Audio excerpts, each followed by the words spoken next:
नमस्कार साथियों, अपने YouTube channel Tulsi astro and tarot सखी में एक बार फिर से मैं आपका स्वागत करती हूँ। ज्ञान, भाग्य और धन के स्वामी बृहस्पति सुख समृद्धि की राशि वृष में 1 मई 2024 से गोचर करने जा रहे हैं, जहां पर यह कुबेर और लक्ष्मी नारायण नाम का एक योग बनाएंगे। इनका आप पर और बाकी सभी 12 राशियों पर क्या प्रभाव पड़ेगा, आज हम इसी विषय पर थोड़ी सी चर्चा करेंगे। बृहस्पति 1 मई 2024 से शुक्र की राशि वृष में गोचर करने जा रहे हैं। बड़े बड़े ज्योतिषकारों ने इन दोनों ग्रहों को, गुरु को और शुक्र को, दोनों को ही शुभ ग्रह माना गया है। ये सर्वोत्तम शुभ ग्रह की संज्ञा इनको दी गई है, क्योंकि ये दोनों ही ग्रह संगीत, सभ्यता, सुंदरता, सौभाग्य, संतान और विवाह के कारक माने गए हैं। तो इन सभी 12 राशियों में आपको इन सभी कारकों में वृद्धि देखने को मिलेगी। क्या परिणाम होंगे, किस तरह के शुभ परिणाम आपको देखने के मिलेंगे, आपको कौन से उपाय और अधिक करने चाहिए ताकि इस गोचर से आपको जो शुभ परिणाम मिलने वाले हैं उनमें और भी अधिक वृद्धि हो जाए, तो इन सभी बातों की चर्चा हम आज करने जा रहे हैं। बृहस्पति पूरी एक राशि में पूरे एक वर्ष तक रहते हैं, तो पूरे एक वर्ष तक तो कोई भी ग्रह एक जैसा परिणाम नहीं दे सकता। उनके परिणामों में अंतर आता रहेगा, भिन्नता बनी रहेगी। और गुरु का यह परिवर्तन आपको क्या प्रभाव देगा, आपको कौन से शुभ परिणाम मिलेंगे, ये हम आज चर्चा करते रहेंगे। तो 1 मई 2024 से 14 मई 2025 तक बृहस्पति शुक्र की वृष राशि में गोचर करेंगे। इस दौरान वो कभी अस्त भी हो जाएंगे, कभी वक्रीय भी हो जाएंगे और नक्षत्रों में परिवर्तन भी करते रहेंगे। तो 7 मई 2024 से लेकर 6 जून 2024 तक गुरु अस्त रहेंगे। 9 अक्टूबर 2024 से 4 फरवरी 2025 तक वो वक्रीय रहेंगे। नक्षत्र परिवर्तन भी वो करते रहेंगे। अप्रैल में कृतिका नक्षत्र में रहेंगे, उसके बाद जून में वो रोहिणी नक्षत्र में चले जाएंगे, अगस्त में मृगशिरा नक्षत्र में और नवंबर में वो फिर से रोहिणी नक्षत्र में आ जाएंगे। तो इस तरह नक्षत्रों में परिवर्तन भी गुरु का होता रहेगा। इसी सब विषयों के कारण कोई भी ग्रह हो वो पूरे वर्ष एक जैसा परिणाम नहीं दे पाता है, परिणामों में ऊपर नीचे हो जाता है। कभी कभी वो परिणाम कम मिलने लगते हैं, परंतु कभी कभी वो परिणाम बहुतायत में मिलने लगते हैं। परंतु गुरु एक शुभ ग्रह है, तो गुरु अपना स्वभाव तो नहीं बदलेंगे। अगर शुभ ग्रह हैं तो शुभ ग्रह ही रहेंगे, अपना स्वभाव कैसे बदलेंगे। तो परिणामों में शुभता तो बनी रहेगी, उसका लाभ भी आपको मिलता रहेगा, परंतु थोड़ा बहुत ऊपर नीचे हो सकता है परिणामों में। वो आपकी जन्म कुंडली के ऊपर निर्भर करता है। बृहस्पति और शुक्र दोनों ही भोजन, finance, fashion, education, medicine, media को रिप्रेजेंट करते हैं। तो ऐसे जितने भी लोग हैं जो पब्लिक के साथ जुड़े हुए हैं, पब्लिक स्पीकर होते हैं, वो सभी लोग इन ग्रहों से बहुत ज़्यादा प्रभावित होते हैं, दोनों से, बृहस्पति से भी और शुक्र से भी। वैसे भी जो वृष राशि है वो काल पुरुष की कुंडली में दूसरे स्थान पर आती है, और दूसरा स्थान जो है वो वाणी का स्थान है, वाक्पटुता का स्थान है। तो जो लोग मीडिया से जुड़े हुए हैं, मोटिवेशनल स्पीकर हैं, पब्लिक के साथ किसी भी तरह की बातचीत का कार्य करते हैं, उन सभी लोगों को ये परिणाम अच्छे देखने को मिलेंगे। दूसरा भाग फैमिली का भी होता है, परिवार को भी होता है, तो परिवार के लिए भी शुभता बनी रहेगी। दूसरा भाव वाणी का भी है, धन का भी है और परिवार का भी है।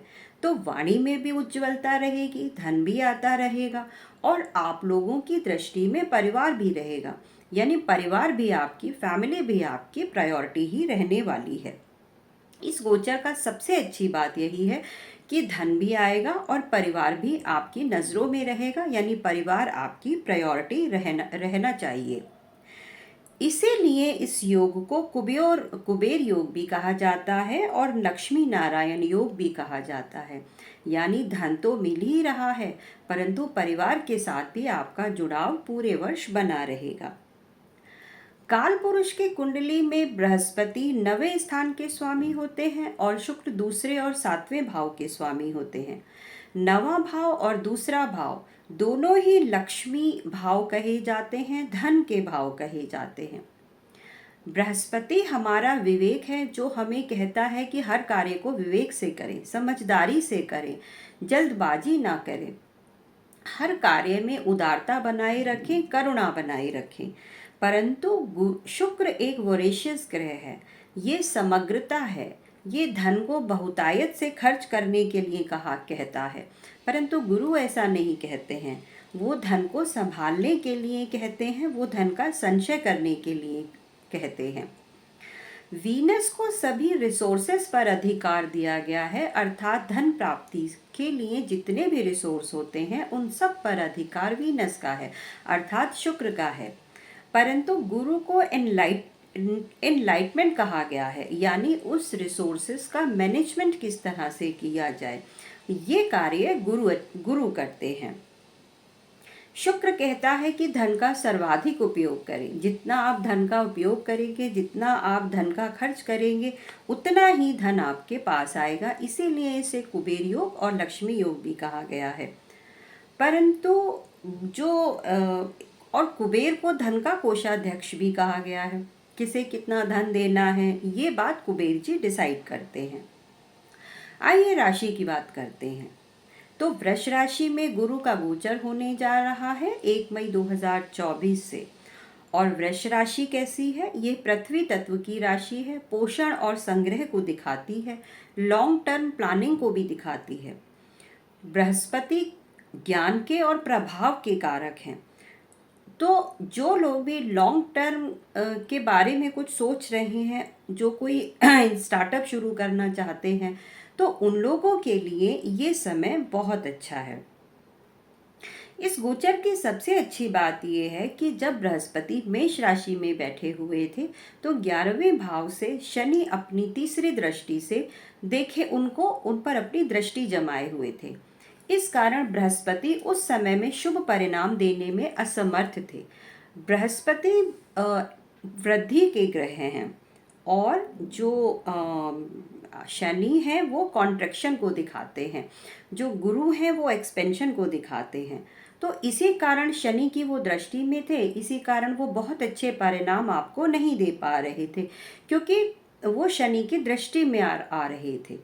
परंतु अब वह 1 मई से शनि की दृष्टि से निकल रहे हैं, मेष राशि से निकल रहे हैं और वृष राशि में गोचर करने जा रहे हैं, जो कि शुक्र की राशि है और शुक्र भी एक शुभ ग्रह ही बन रहे हैं।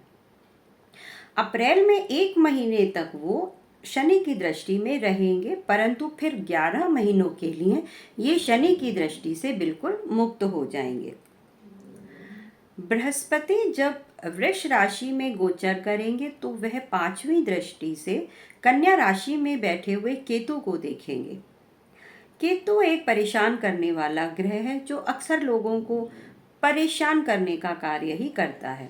परंतु केतु एक ऐसा ग्रह भी है जो सबसे ज़्यादा गुरु से ही प्रभावित होता है क्योंकि जो केतु है वो शिष्य है और गुरु जो है वो गुरु है। तो यहाँ पर गुरु और चेले का एक संबंध बनता है और उस समय जब केतु गुरु की दृष्टि में आएगा तो उसको शांति मिलेगी, वो शांत हो जाएगा।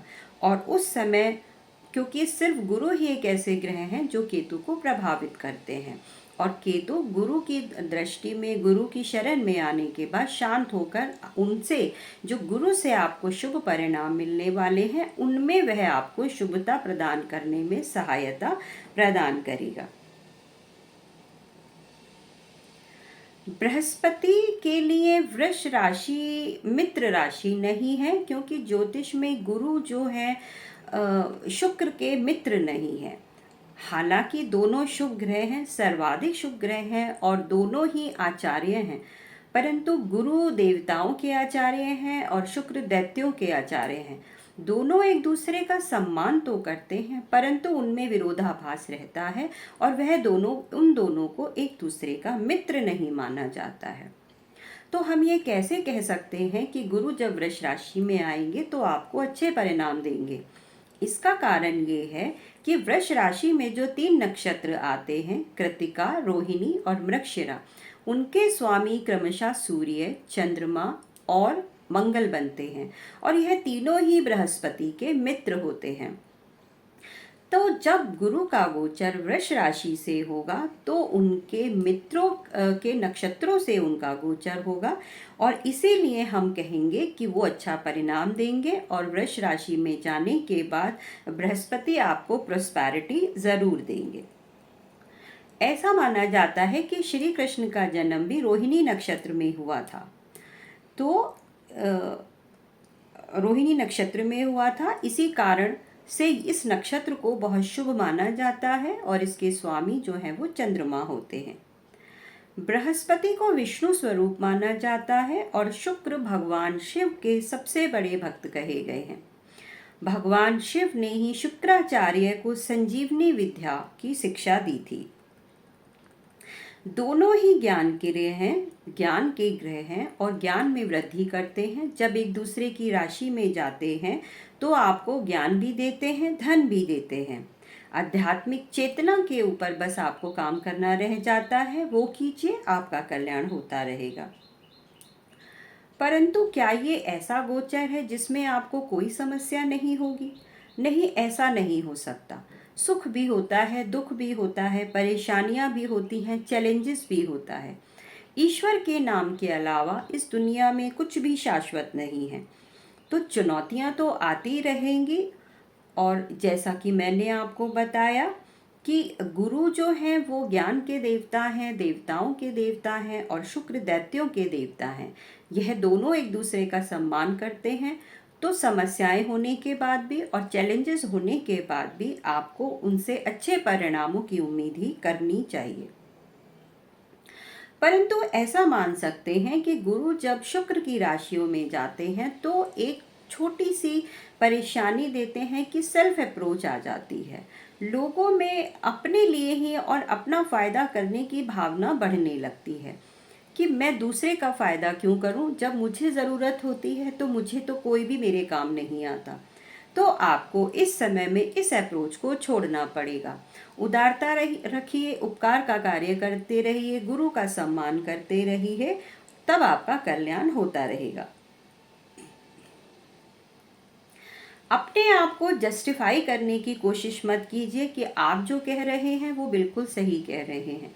ऐसा संभव इसलिए है क्योंकि शुक्र जो है वो ओवर इंटेलिजेंस को भी दिखाते हैं, अत्यधिक आत्मविश्वास को दिखाते हैं। तो जब भी कोई आपसे मदद की बात करता है, आपसे कुछ मांगता है, तो आप उस समय सेल्फ अप्रोच का प्रयोग करके बस यही भावना अपने अंदर ले आते हैं कि मैं किसी के लिए कुछ नहीं करूँगा। जब ज़रूरत पड़ी थी तो मेरे लिए भी किसी ने कुछ नहीं किया था, मुझे किसी को क्यों कुछ देना चाहिए, इस बात को आप जस्टिफाई करने की कोशिश करते हैं। परंतु आपको इन्हीं सब चीज़ों से बचना पड़ेगा। त्याग को समझिए, धर्म को समझिए, दूसरों की मदद करने के बारे में सोचते रहिए। जब आप ऐसा करेंगे तब आप ये भी समझिए कि जब आपको भी कभी कोई ऐसी ज़रूरत पड़ती है, कोई ऐसा समस्याओं का या मुश्किल भरा समय आता है, तो नारायण आपकी सहायता के लिए आपके समक्ष उपस्थित रहेंगे। गुरु जब वृष राशि में गोचर करेंगे तब उस समय आपको रोग का सामना भी करना पड़ सकता है। जब भी कभी गुरु और शुक्र एक दूसरे के समक्ष होते हैं तब रोगों से संबंधित चर्चा की जानी चाहिए, क्योंकि आप काल पुरुष की कुंडली के अनुसार देखिए कि जिस समय गुरु वृष राशि में गोचर कर रहे होंगे तो वे दूसरे स्थान में होगी और गुरु स्वामी होते हैं नवम भाव के और 12वें भाव के। तो नवम भाव से वो छठे हो जाएंगे और 12वें भाव से वो तीसरे हो जाएंगे। इस तरह वे मार्केश बन जाते हैं और वृष राशि दूसरे स्थान पे आती है, शुक्र की दूसरी राशि भी 7वें स्थान पर आ जाती है। तो यह दोनों स्थान भी मार्केश का कार्य करते हैं, अर्थात इस समय में आप दोनों गुरुओं के मार्केश स्थानों के संपर्क में रहेंगे। इसी कारण हम रोग की बात भी हमें करनी चाहिए। इस समय में आपको hormonal issue, BP, kidney, liver, मोटापा, हार्ट से संबंधित परेशानियां बढ़ सकती हैं। तो इस समय में आप अपनी कुंडली की विवेचना करवाइए, देखिए आपकी कुंडली में कहीं ऐसे तो किसी ग्रह की दशा नहीं चल रही है जो आपको इन रोगों को देने का कारण बन सकते हैं। आपको ये देखते रहना चाहिए, अपनी कुंडली का विश्लेषण आपको करते रहना चाहिए या करवाते ही रहना चाहिए।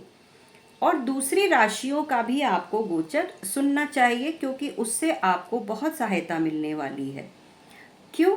क्योंकि जब भी कभी गुरु का गोचर किसी भी राशि से होता है, या फिर ज्योतिष में ऐसा कहा जाता है कि कोई भी ग्रह जब किसी भी स्थान से गोचर कर रहा होता है, या हम मान लें कि शुभ स्थान से गोचर कर रहा होता है, तो कुछ अन्य स्थानों पर बैठे हुए ग्रह उस शुभ ग्रह का वेद करने का काम करते हैं। ज्योतिष में इसको ऑब्स्ट्रक्शन कहा जाता है, यानी आपको जो शुभ परिणाम मिलने जा रहे थे उनमें रोक लगाने का कार्य ये कर सकते हैं।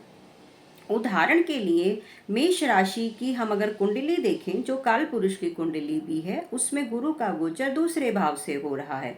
तो आप किसी की भी कुंडली में गुरु का गोचर दूसरे, पांचवें, सातवें, नवें और 11वें भाव से बहुत अच्छा माना जाता है। परंतु यदि उसी समय 12वें, तीसरे, चौथे, 8वें या 10वें भाव से कोई भी अन्य ग्रह गोचर कर रहा होगा, तो इन शुभ स्थानों में बैठे हुए गुरु का भेद कर देगा। और भेद करने के बाद जो गुरु से आपको परिणाम अच्छे मिलने वाले थे उसमें कमी आ जाएगी। आपको तो ऐसा ही लगेगा कि शुभ स्थान से गुरु का गोचर हो रहा है, और हमें तो ये बताया गया था कि इन स्थानों से जब गुरु का गोचर होता है तो शुभ परिणाम मिलते हैं, परंतु हमें तो कोई परिणाम मिल ही नहीं रहा है। तो उसका कारण ये नहीं है कि गुरु आपकी कुंडली में अच्छे स्थान से गोचर कर रहे हैं या नहीं कर रहे हैं। इसका कारण ये है कि कुछ रेस्पेक्टिव स्थानों में बैठे हुए ग्रह आपके गुरु का भेद कर रहे हैं, और इस तरह से जो अच्छे परिणाम आपको मिलने वाले थे वो रुक भी रहे हैं या फिर उनमें कमी आ जा रही है। आपको मैं एक उदाहरण से समझाती हूँ। मान लीजिए मेष लगन की कुंडली, जो काल पुरुष की कुंडली भी है, उसमें दूसरे स्थान से गुरु का गोचर हो रहा है, जो कि शुभ गोचर है। परंतु 12वें भाव में में मीन राशि है, जिसमें राहु का गोचर हो रहा है। तो 12वें स्थान से दूसरे स्थान में बैठे हुए गुरु का भेद हो गया, राहु ने आपके गुरु का भेद कर दिया, तो उससे मिलने वाले जो परिणाम थे उसमें रुकावट आ गई, कमी आ गई, क्योंकि राहु ने एक ऑब्स्ट्रक्शन का काम किया। तो आपको गुरु का उपाय नहीं करना है, आपको शुक्र का उपाय नहीं करना है, आपको राहु का उपाय करना चाहिए। जब आप राहु का उपाय करेंगे तो वो शांत होगा, और उस समय में फिर गुरु से मिलने वाले शुभ परिणामों में शुभता बनी रहेगी। तो सबसे अच्छी बात यही है कि जो भी कोई ग्रह अगर भेद कर रहा है, तो जो भेद करने वाला ग्रह है उसका आप लोग जो हैं वो उपाय करते रहिए। और उपाय को जानने के लिए किसी भी अच्छे ज्योतिषकार ब्राह्मण से आप अपनी जन्म कुंडली का विश्लेषण कीजिए। कुछ उपाय हैं जो मैं आपको बताती हूँ। कुबेर मंत्र का पाठ करें। यदि आप कुबेर मंत्र का पाठ करेंगे तो आपके लिए बहुत अच्छा है।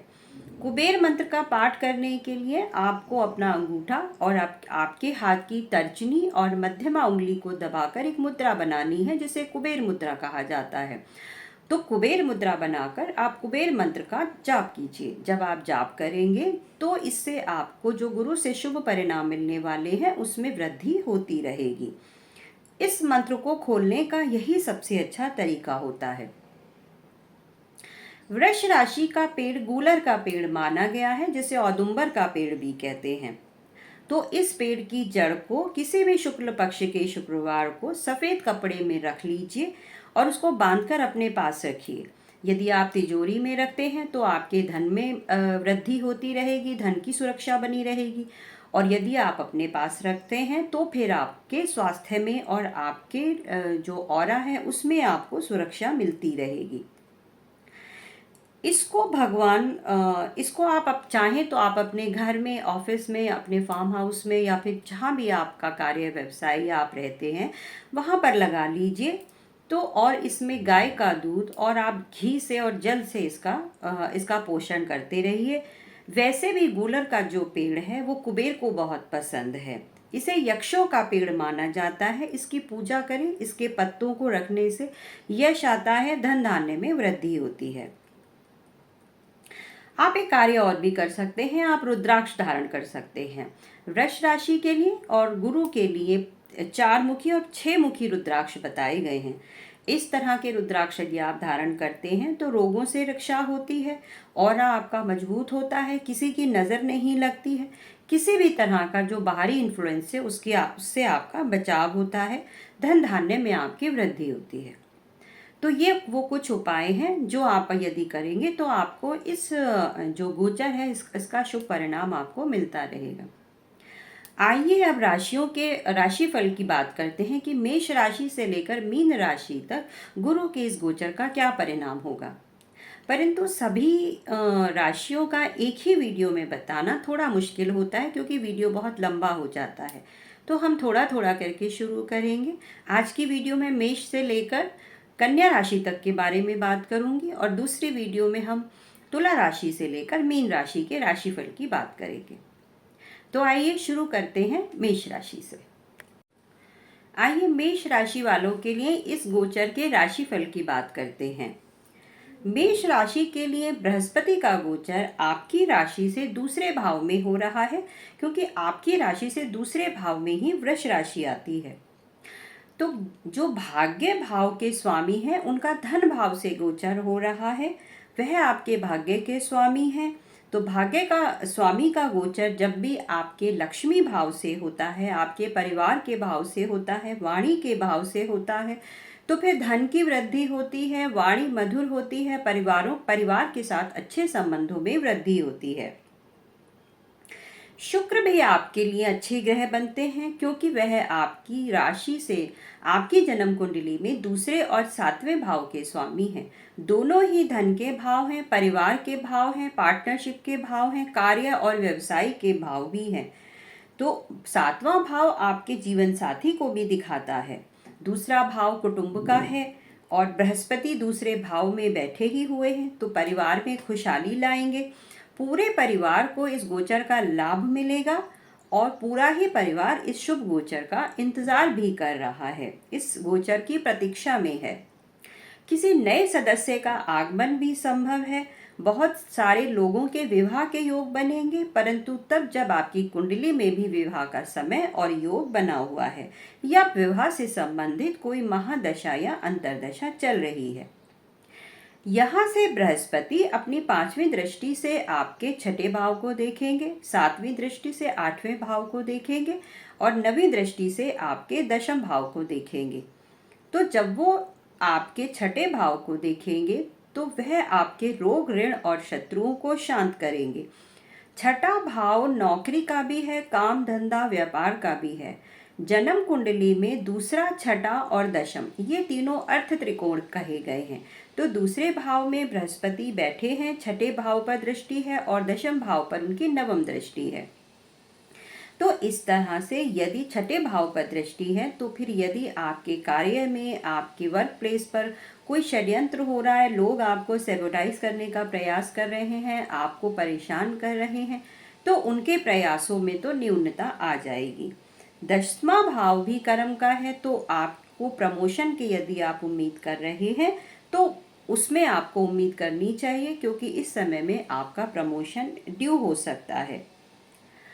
8वां भाव साधना का भाव माना गया है, तो यदि वो 7वीं दृष्टि से 8वें भाव को देख रहे हैं तो फिर आपके साधना में, धर्म में वृद्धि होगी।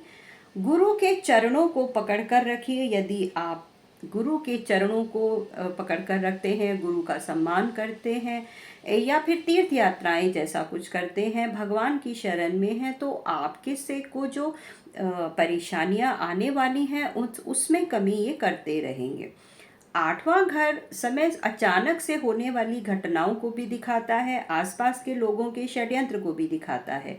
तो फिर उन लोगों के षड्यंत्र में भी आपको ये मिलेगा कि वो उन लोगों का षड्यंत्र तो वो करते रहेंगे, परंतु आपको उससे कोई समस्या नहीं होगी। बृहस्पति जहाँ जहाँ बैठते हैं उस स्थान की भी वृद्धि करते हैं, और जहाँ वो दृष्टि डालते हैं उस दृष्टि से भी वो आप उस दृष्टि का भी फल आपको मिलेगा और वह उस भाव की वृद्धि करते रहेंगे।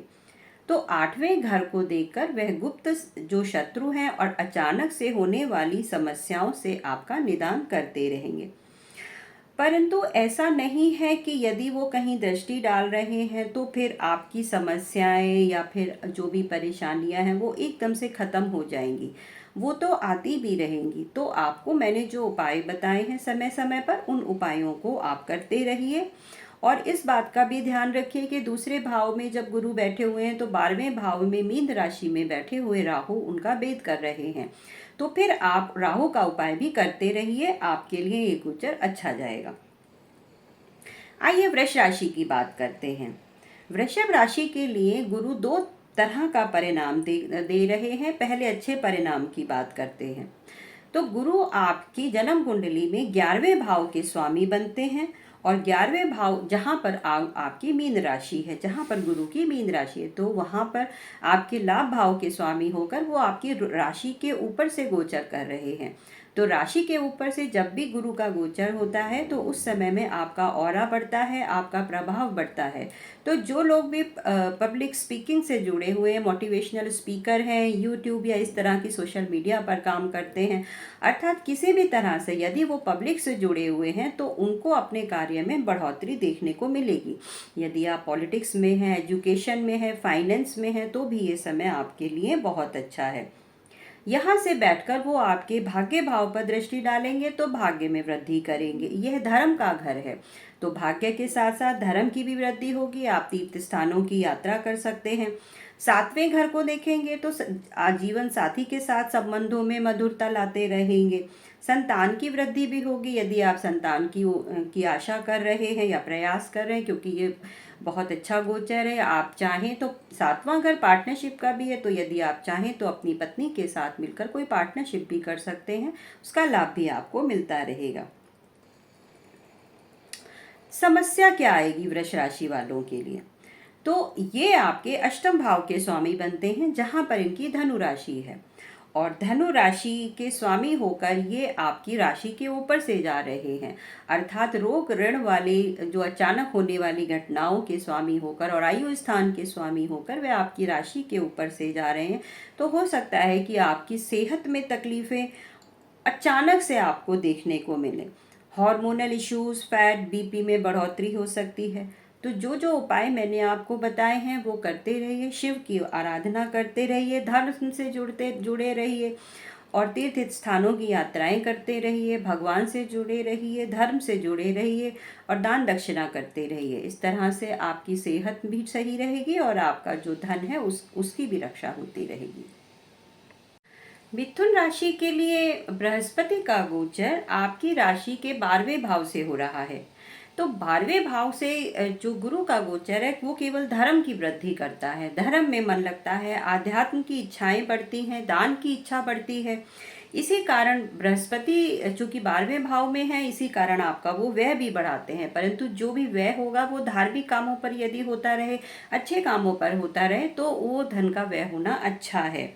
इसीलिए यदि आप किसी ऐसी संस्था से जुड़े हुए हैं, जैसे एनजीओ है, कोई मोटिवेशनल स्पीकर है, या फिर इस तरह का कोई भी काम जिसमें आप पब्लिक के साथ जुड़े हुए हैं, तो ऐसे क्षेत्रों में जुड़े हुए लोग जो धर्म से संबंधित कार्य कर रहे हैं उनके लिए ये गोचर बहुत अच्छा है।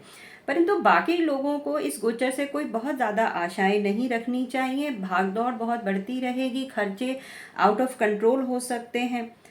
परंतु एक अच्छी बात यह है कि चौथे भाव पर यहाँ पर बैठे हुए गुरु की दृष्टि बढ़ रही है, और चौथा भाव वाहन का है, घर का है। तो आप घर ले सकते हैं, वाहन ले सकते हैं। इस तरह से आप ये दोनों चीज़ें ले तो सकते हैं, परंतु खर्च तो आपका बढ़ ही रहा है, और इस तरह से बृहस्पति आपकी खर्चे बढ़ाते रहेंगे। परंतु यदि आप शुभ चीज़ों पर अपना धन खर्च करते रहेंगे तो बहुत अच्छा रहेगा, नहीं तो आपके जो व्यय हैं वो अनियंत्रित हो जाएंगे और ऐसे कार्यों पर खर्च होंगे जो आपको अच्छे नहीं लगेंगे। बीमारी पर, हॉस्पिटल पर, कोर्ट कचहरी पर, या किसी भी इस तरह की चीज़ पर धन का खर्च होता रहेगा जो कि ठीक नहीं है। नवीं दृष्टि से वो आपके जो उनकी सातवीं दृष्टि है वो आपके पड़ेगी छठे भाव पर। और छठा भाव जो है वो रोग, ऋण और शत्रु का है, तो यहाँ से बैठकर वो रोग और ऋण और शत्रुओं को शांत करने का प्रयास करेंगी। नवीं दृष्टि पड़ेगी आपके आठवें भाव पर। तो 12वें भाव में बैठे हुए हैं, एक दृष्टि पड़ रही है उनके चौथे भाव पर और एक दृष्टि पड़ रही है उनकी आठवें भाव पर। और ये तीनों ही भाव मोक्ष के भाव कहे जाते हैं, 4, 8 और 12, जिसे कि जन्म कुंडली में मोक्ष त्रिकोण कहा जाता है। यानी मोक्ष त्रिकोण के भाव पर दृष्टि बृहस्पति डाल रहे हैं, तो सिर्फ धर्म के कामों में वृद्धि होती रहेगी, मोक्ष की इच्छा, अध्यात्म की इच्छा बढ़ती रहेगी, प्रभु इच्छा बढ़ती रहेगी। ये साधना के घर भी हैं। तो ऐसा हो सकता है सांसारिक सुखों की कामना आप इस समय ना करें तो वही अच्छा है, क्योंकि मिलेंगे, परंतु ऐसे कोई बहुत ज़्यादा आपको चमत्कारिक सांसारिक सुख मिल जाए इसकी आशा थोड़ी कम है। शत्रुओं से हाथ मिलाना पड़ सकता है, कुछ ऐसी समस्याएं हो सकती हैं जहां आपको कॉम्प्रोमाइज़ करना पड़ सकता है। तो वाद विवाद से बचें, और वर्क प्लेस पर किसी भी तरह का यदि कॉम्प्रोमाइज़ करना पड़ रहा है तो ज़रा उसके बारे में आप सोच लीजिए। उपाय जो मैंने आपको बताए हैं वो उपाय करते रहिए, ग्रहों के भेद का भी ध्यान रखिए, और इसके लिए आप दूसरे जो राशियों के गोचर हैं उनको भी सुनते रहिए।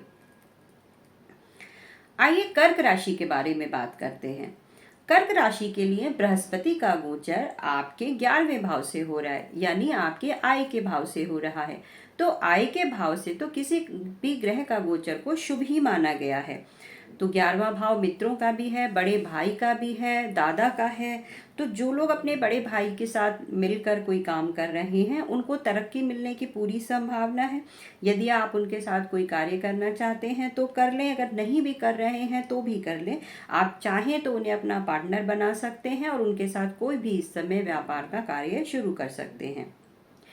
आपकी किस्मत में अधिक वृद्धि होगी, ये बात निश्चित कही जा सकती है।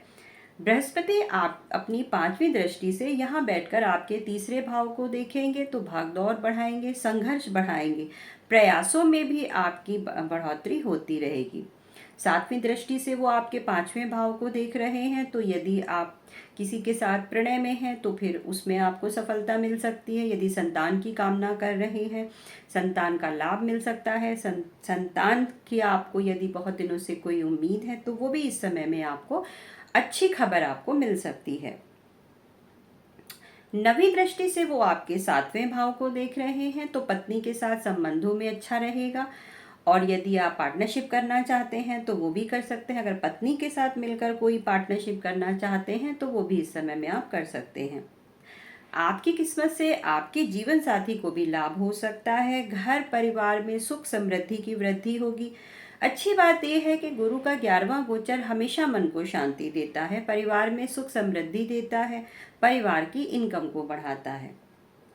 परंतु जैसा मैंने आपको बताया कि ग्रहों का भेद भी होता है, तो जिस समय गुरु का गोचर 11वें भाव से हो रहा है आपकी राशि में, 9वें भाव में बैठकर मीन राशि में राहु उस ग्रह गुरु का भेद कर रहा है।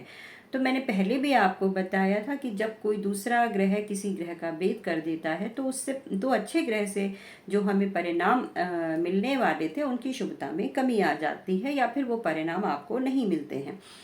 तो फिर आपको गुरु का नहीं राहु का उपाय करना चाहिए। तो जब आप राहु का उपाय करते रहेंगे तो गुरु से मिलने वाले परिणामों की शुभता आपको बढ़ती रहेगी। एक चीज़ और भी है कि आप लोगों की ढैया चल रही है, तो जो शनि है वो आपके 8वें भाव से गोचर कर रहे हैं, अपनी ही राशि से गोचर कर रहे हैं। तो ये सब समस्याएं, तो कुछ समस्याएं, संघर्ष आपके जीवन में बना रह सकता है। इतना शुभ गोचर होते हुए भी आपको उसके परिणामों में कमी देखने को मिल सकती है। आइए अब सिंह राशि के बारे में बात करते हैं। सिंह राशि के लिए गुरु का गोचर आपकी जन्म कुंडली के 10वें भाव से हो रहा है, यानी कर्म भाव से हो रहा है। बृहस्पति का गोचर जब भी कर्म भाव से होता है तो आपके कार्यों में जिम्मेदारियां बढ़ती हैं, रिस्पॉन्सिबिलिटी बढ़ती है और वर्कलोड भी बढ़ता है। प्रभा मंडल भी बढ़ता है, आपका प्रभाव बढ़ता है, आपका ऑरा बढ़ता है। लोग आपकी तरफ एक उम्मीद से देखते हैं, लोग आपकी तरफ पॉजिटिवली देखते हैं और वह आपकी सलाह लेने के लिए बहुत उत्सुक रहते हैं, क्योंकि उनको लगता है कि आप इस समय बहुत अच्छा काम कर रहे हैं। यहाँ तक कि आपके सीनियर्स भी आपसे सलाह मांगने का कार्य करते हैं, क्योंकि गुरु को ज्योतिष में मंत्री कहा गया है। तो जिसका भी गुरु जन्म कुंडली में दशम भाव में हो या फिर गोचर के समय दशम भाव में आया हो, उन्हें कंसल्टेंसी का काम करना चाहिए, एडवाइजरी का काम करना चाहिए। और क्योंकि गुरु जब भी कभी दशम भाव में आते हैं तो ऐसे लोग सलाह देने में बहुत निपुण हो जाते हैं, उतने समय के लिए जितने समय तक गुरु का गोचर दशम भाव से हो रहा है। तो यदि आप एडवाइज़र हैं, कंसल्टेंट हैं, पीआर हैं, टीचर हैं, तो ये समय आपके लिए बहुत अच्छा होने वाला है। परंतु यह समय उन लोगों के लिए बहुत नेगेटिव हो जाएगा यदि आप हाईली ईगोइस्टिक हैं। तो यदि आप एग्रेसिव हैं, घमंडी हैं, तो ये आपके लिए सही नहीं है, क्योंकि गुरु का मूल स्वभाव नहीं है ईगो। और गुरु जो है एक बहुत ही शांत प्लेनेट है, हमेशा अच्छा और शुभता देने का काम करते हैं। तो ये आपको तब तक हानि नहीं पहुंचाएंगे जब तक आप अपनी ईगो और अपना स्वाभिमान और अपने अहंकार को आप एक तरफ रखते हैं। आइए दृष्टियों की बात करते हैं। जो गुरु है यहाँ से बैठकर अपनी 5वीं दृष्टि से आपकी वाणी के भाव को देखेंगे। वाणी का भाव यानी दूसरा भाव, तो दूसरे भाव धन का है, वाणी का है और परिवार का है। तो इन तीनों चीजों में आपको बढ़ोतरी देखने को मिलेगी। आपके मुंह से ऐसी ऐसी सलाहें निकलेंगी कि बाद में आप सोचेंगे कि ये तो सच में कमाल हो गया, मैं ऐसा कैसे कर पाया। तो लोग आपकी सलाह देने के लिए आपको सीख करेंगे, आपको वो अप्रोच करेंगे कि बस उन्हें अपनी हर समस्या में और या अपने हर किसी काम में वो आपकी सलाह लेने के लिए आतुर रहेंगे। आपकी वाणी सिद्ध हो जाएगी, एक तरह से हम ये कह सकते हैं। 7वीं दृष्टि से वो आपके चौथे भाव को देखेंगे। तो चौथा भाव भी परिवार का है, दूसरा भाव भी परिवार का है। तो परिवार में खुशहाली बढ़ेगी। और यदि इस समय में आप कोई नया वाहन या घर खरीदना चाह रहे हैं तो वो खरीद सकते हैं। अगस्त और सितंबर का समय आपके लिए बहुत अच्छा है। गृह प्रवेश करना चाह रहे हैं, घर शिफ्ट करना चाह रहे हैं, जिस समय सूर्य और गुरु एक साथ होंगे अगस्त और सितंबर में, तो उस समय आप गाड़ी खरीदी कर सकते हैं। ये समय आपके लिए बहुत अच्छा रहेगा। गुरु अपनी 9वीं दृष्टि से आपके छठे घर को देख रहे हैं। तो जो दूसरा घर है वो भी वर्क प्लेस का है, 10वां घर वो भी आपके कार्य व्यापार का है, आपके वर्क प्लेस का है, और छठा घर भी आपके लिए आपके कार्य का है, नौकरी का है। तो ये जन्म कुंडली में ये तीनों भाव, दूसरा, छठा और 10वां, ये अर्थ त्रिकोण बनाते हैं, यानी धन का भी है और काम का भी है। तो फिर ये इस समय में आपको इन तीनों भाव में एक जगह बैठे हुए हैं और बाकी दोनों जगहों में आप वो दृष्टि डाल रहे हैं। तो ये समय आपके कार्य और व्यवसाय के लिए बहुत अच्छा है। आपका प्रमोशन ड्यू है तो वो आपको ज़रूर मिलेगा। कोई अच्छी जॉब यदि आप सीख कर रहे हैं तो वो भी आपको मिलने की पूरी संभावना है।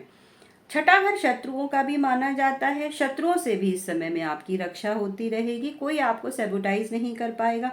यदि कोई आपके खिलाफ कोई कॉन्स्पिरेसी कर रहा है तो वो इस समय में सक्सेसफुल नहीं हो पाएगा। बस 2 बातों का ध्यान रखते रहिए, औरों की मदद करते रहिए, घमंड से दूर रहिए, प्रभु शरण में रहिए। उपाय वो जो मैंने आपको बताए हैं करते रहिए, आपके लिए बहुत अच्छा रहेगा। आइए कन्या राशि वालों के लिए गुरु के इस गोचर की बात करते हैं। तो गुरु का गोचर वृष राशि से आपके भाग्य भाव से हो रहा है, अर्थात आपके 9वें भाव से हो रहा है। 9वां भाव धर्म का है, भाग्य का है। तो बृहस्पति आपके भाग्य के भाव से गुजर रहे हैं, जो कि बहुत अच्छा है। भाग्य बढ़ाएंगे, धर्म में वृद्धि होगी, किस्मत से वो सारी चीज़ें आपको बिन मांगे मिल जाएंगी जिनके बारे में आप बहुत समय से आप सोच रहे थे। नए रास्ते खुलेंगे, नई अपॉर्चुनिटी मिलेगी, नए प्रपोजल्स मिलेंगे, अचानक से आपको लाभ मिलेंगे, जो बहुत दिनों से काम अटके हुए थे वो पूरे हो जाएंगे। यहाँ से बृहस्पति अपनी 5वीं दृष्टि से आपकी राशि को देख रहे हैं, तो राशि को देख के आपका ऑरा बढ़ाएंगे, आपका प्रभाव क्षेत्र बढ़ेगा, लोग आपकी बात को ध्यान से सुनेंगे।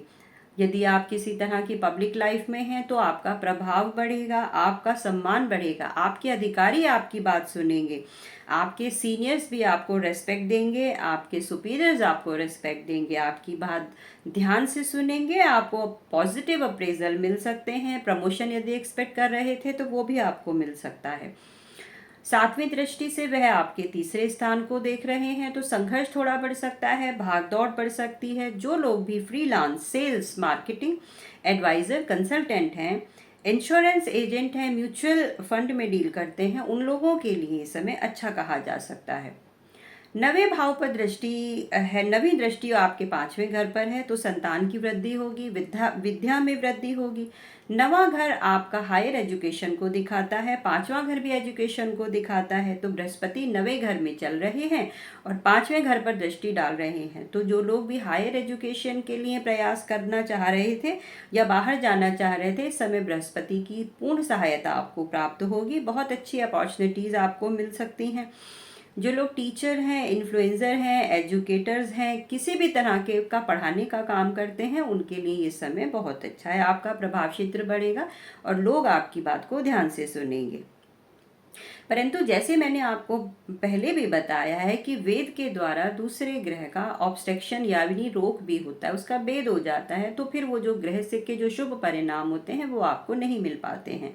तो बृहस्पति का गोचर आपके नवे भाव से हो रहा है, परंतु ठीक उसी समय जब राहु का गोचर होगा दशम भाव में, यदि कोई भी ग्रह गोचर कर रहा हो, तो उस समय गुरु का भेद हो जाएगा और गुरु से मिलने वाले परिणामों की शुभता में कमी आ जाएगी। तो कोई भी ग्रह यदि शुभ या अशुभ, यदि कोई भी ग्रह दशम भाव से किसी भी समय गोचर कर रहा हो पूरे वर्ष में, तो उस ग्रह के उपाय करते रहिए। उस ग्रह के उपाय करने से आपको गुरु से मिलने वाले शुभ परिणामों में शुभता बनी रहेगी। गुरु का गोचर भी देखते रहिए, बाकी राशि फल भी देखते रहिए, बाकी दूसरी जो राशियां हैं उनका भी गोचर आप देखते रहिए, जिससे आपको अपनी कुंडली को समझने में बहुत मदद मिलेगी। मान लीजिए यदि नवम भाव में गुरु है और दशम भाव में बुध बैठे हुए हैं, तो उस समय में गुरु का भेद हो जाएगा। तो उस समय में आपको बुध के उपाय करने हैं, ना कि गुरु के उपाय करने हैं। तो यदि आप और जो मैंने आपको बताए हैं उपाय वो भी करते रहिए, तो ऐसा करने से आपको अच्छा समय आपका अगला आने वाला बीत जाएगा।